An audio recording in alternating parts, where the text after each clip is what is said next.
What is up, Johnny Mac? Hey, what's going on? Randy Senda here.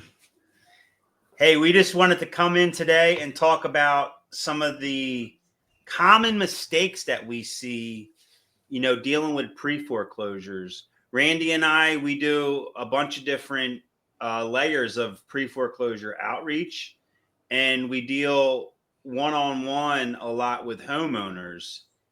And we're either texting, we're calling, we're door knocking. Our teams out there constantly reaching out to homeowners who are in pre-foreclosure. Right, Randy? What else do we do? Yeah, I think at the end of the day, right, we're always trying to contact them and just get them on the telephone and try to figure out what their current situation is and really just try to help them understand what options they have available to them. And kind of, just start with just some genuine conversation. Yeah. Yeah, one of the biggest common mistakes that comes up that I see, and you can correct me if I'm wrong, or maybe you see the same thing. It's homeowners waiting and waiting and pushing it off. It's kind of like, we do this, I think, in life in general. When something comes up, maybe we get a parking ticket or something that just like we just kind of put it to the side, a bill that we need to pay, and we just kind of ignore it. We put it out of mind, out of sight, out of mind, until we get the second notification or the third notification, and then we're getting phone calls like people in pre-foreclosure, right? Yeah. I think at the end of the day, a lot of people will probably try to wish it would go away. Maybe if you ignore the problem or what you perceive as being the problem, you think it just gonna like disappear and solve itself, which we know that doesn't happen. At the end of the day, if you don't address it, it's just going to compound. It's going to get worse and worse. You're going to get further behind. The costs are going to get higher, and it's going to be tougher to dig yourself out. And it's all about recognizing it on the front end. I know I can speak firsthand about it because in 2011, as you know, John, me and my wife, we lost our house to the mortgage meltdown crisis, and really I think back then it was really being over leveraged on credit card debt at the time. Mm, But I also had some problems prior to that. Was when I originally bought the home, I didn't know at the time I was young, definitely a lot younger, but we had originally got into a adjustable rate mortgage. Didn't know that at the time, but I signed for an ARM loan. That turned out to be a nightmare.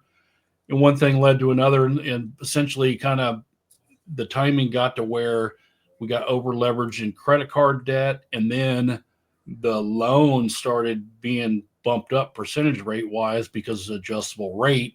yeah. It was all of a sudden snowball, just coincidentally happened to be during that mortgage meltdown crisis. So we got over leveraged really quick, and then long and the short of it, the first quarter of 2012, we kind of got politely asked to vacate our property. But at that time was just for me being young and not knowing. I think it was probably part of it was a pride thing and not taking um, ownership of the problem, trying to dig in, learn more about it. I kind of fell into that trap, which we see a lot of people that we interact with is you kind of put your head in the sand and you think it's going to go away. It doesn't go away. You Yeah. definitely you gotta try to get out in front of it. And what are some things that we know that we try to do to help homeowners, right? We talk about reinstating the loan and definitely trying to get um, a loan modification. At the time, I didn't know much about all that stuff, and I think when I tried to dig into it, I was just I wasn't too far gone, but I waited so long, I got kind of past the point of no return, and it kind of just got away from me. Yeah. Yeah, and that's I do hear you when you talk to homeowners. That's a good way because I think I've heard you say like, man, I wish someone like me would have called me back then, and then maybe you could have had a couple options versus losing your home and going through that pre-foreclosure process. But hey, at the end of the day, and this is something that we tell people too, it's like when somebody comes to a point and they're going to lose their house, I don't know, a lot of times I'm on the phone with them. I'm like, listen, this isn't the end of the world. Like, today may suck in this situation, but you may wake up tomorrow and tomorrow might be the best day of your life. So keep your head up and, just keep moving forward. Is that something that you would agree? Like was it the end of your world after that happened? I mean, it wasn't fun to go through. Definitely not fun to go through. I think at the time, I was just, I was devastated, obviously, because it happened. The part of it goes back to like a sense of pride, being the man of the house, feeling like you let your family down, let your wife down. Over time, just it definitely, the pain of that definitely softened, but it took quite a while for that actually, to happen. But yeah, I just, over time, you'll live to fight another day. I mean, at the end of the day, you'll persevere. You'll just kind of move through the process. At the end of the day, thank God that I was at a point where I still had my W-2 job, so I didn't lose my job. I just got to where we couldn't afford all the debt that we had, got away from us, and lost the house, but we still had a good job, so we became renters again. And it took us literally, like as I say, it takes about 7 years. And I actually was going to getting into real estate to try to figure out what I could have done differently, learn from my mistakes. That kind of also that probably shaped the trajectory of my getting into real estate, was wanting to learn more. So then obviously learning about real estate and more about it and understanding the things that I did differently. But I was going to some local RIAs and local meetups, and had an interaction with the guy that was there. He turns out to be a real estate agent, and we were just having a conversation. I was telling him about what happened to us, and he's all, well, how long ago that happened? I said, oh, blah, blah, blah. It was back in 2011, 2012. We actually moved out. He said, yeah, you might actually be able to get qualified to get another loan again. I said, you think so? Long and short of, he gave me his card and he gave me a phone number. I talked to him post the meeting. I think like the next day I called him from work. He gave me a referral to a mortgage broker, and I basically connected with that guy, sent him our information. Turns out we were able to requalify and get a new home. Wow. And that agent that I met at that RIA, we actually did deals after that together. We partnered on some fix and flips here locally in my backyard. So Unreal. Kind of interesting. Hey, here's a rabbit trail question. And I just thought about this, and I never asked you this, because what happens is when a home gets sold at the auction, if it gets sold for less, if it gets sold for more than what the debt is, that difference is called a surplus fund. Did you ever go back and see if you could get that surplus fund of your property that was sold on auction? I never did do that, and I didn't know that at the time. Obviously, I've learned about it now, but obviously so much time has happened between now and then. You can't go back in time and undo. It was a mistake that I made because I didn't know. But yeah, but does it go away? That's something we'll have to look into. Yeah, is there like a statute of limitations or something like that? Yeah, you never know. You may have like 50 grand just sitting there waiting for you with your name. That would be nice. I need to go dig into that now. You just said that.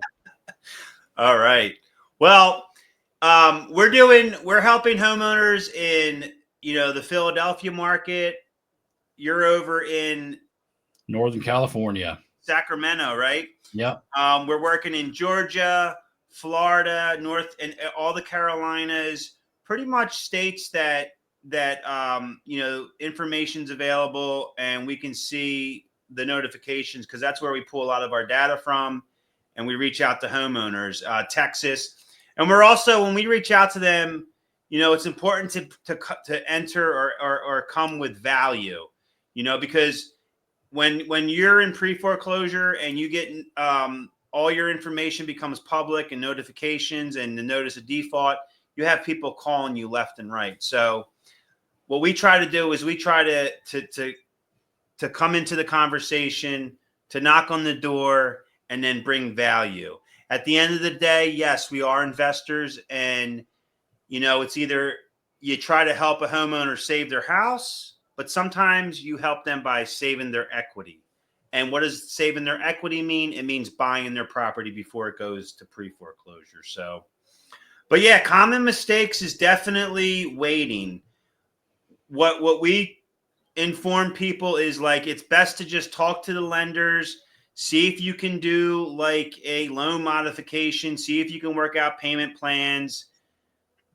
But if you or somebody is facing pre-foreclosure, you can always reach out to us, asteriusllc.com.